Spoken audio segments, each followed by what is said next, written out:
না পড়ে দেবেন ঠিক আছে সব পক্ষ থেকে পুলে তুলে নিলাম ঠিক আছে আমাদের এই এখানে এই শুনেন আচ্ছা সারে কথা শুনি আমরা শুনে মহিলা এমপি কে নিয়ে আসছি ঠিক আছে আর একটা গাড়িতে ওতে জামাতের এমপি আছে আমাদের আমি জানি এখানে আপনারা হয়তো বিএনপি আর অনেক দলে আছেন কাজেই আমরা কিন্তু বিশেষ করে তারেক রহমানের সরকারে আমাদের কথা একটাই যে আমরা চাই না একটা বাড়ি একটা ঘর একটা প্রতিষ্ঠান যেন নদীতে বিলীন হয়ে যায় এই জন্য কিন্তু বন্যার পূর্বে আমরা এমার্জেন্সি কাজ শুরু করে দিয়েছি আর যেহেতু আমি এই অঞ্চলের মানুষ উত্তরাঞ্চলের মানুষ কাজে আমার তো একটা টান আছে এর আগে কোনো মন্ত্রী আসছিল পানি মন্ত্রী কেন আমি আসলাম আমাদের মাননীয় প্রধানমন্ত্রী তারেক রহমান বলছে তুমি যাবা সরাসরি দেখবা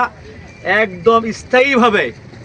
কোনটা প্রকল্প আছে সেই প্রকল্পটা দ্রুত বাস্তবায়ন করা যায় আমার এই অঞ্চলের মানুষের দুঃখ দুর্দশা দূর করাতে হবে আমরা এমার্জেন্সি কাজ অনেকগুলো করছি আরও যদি দরকার হয় আমি যাচ্ছি দেখে যাচ্ছি যদি দরকার হয় সেগুলো আবার এমার্জেন্সি আমি আজকে নির্দেশনা দিয়ে যাব আর যে প্রকল্প দুইটা আছে আমাদের এখানে এই ব্রহ্মপুত্রের উপরে সেই প্রকল্প দুটো দ্রুততার সঙ্গে আমরা কাজ শুরু করে বাস্তবায়ন করতে পারি যদি আমরা ওই ব্লক দিয়ে করতে পারি তাহলে আর ভাঙন হবে না তাই না একটা প্রায় 900 কোটি একটা প্রায় 800 কোটি আমি দেখতে আসি আপাতত ঠেকানোর জন্য জিও আর স্থায়ীর জন্য ব্লক পানি গভীরে দুঃখ জান হং হওয়ার শিলমারিবাসী দুঃখ ঠিক আছে আমার ওই মায়ের ব্রহ্মপুত্র এই নদী দুঃখ দূর হবে তিস্তা মহাপরিকল্পনা বাস্তবায়ন ঠিক আছে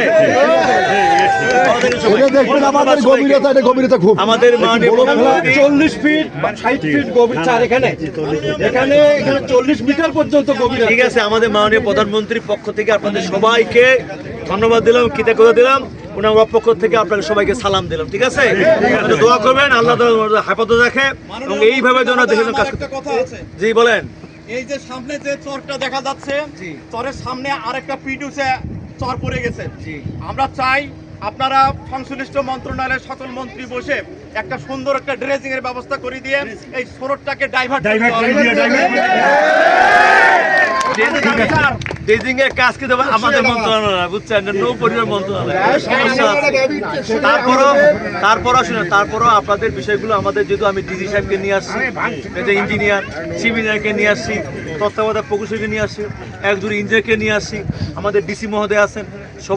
সবাই দেখছেন এই যে আপনার যে কথাগুলো বললেন অবশ্যই আমরা এগুলো রিপোর্ট করব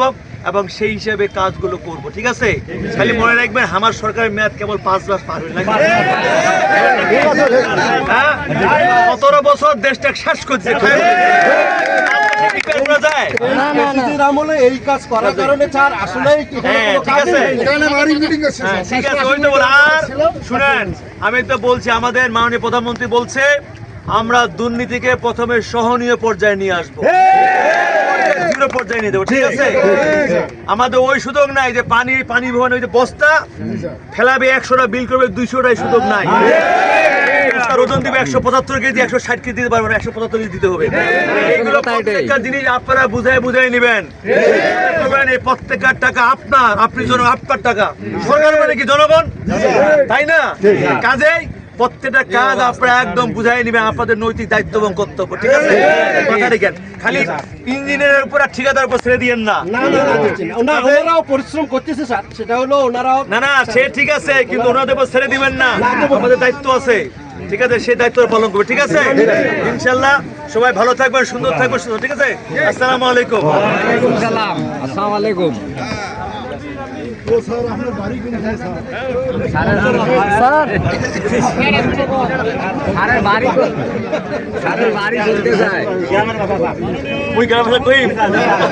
ভালো লাগে তোমার না সবাই বলতে দোয়া করেন ভালো থাকো আমার প্রধানমন্ত্রী ভালো থাকে তোমরা ভালো থাকেন সবাইকে মন মন্ত্রণা দাওয়াত দিন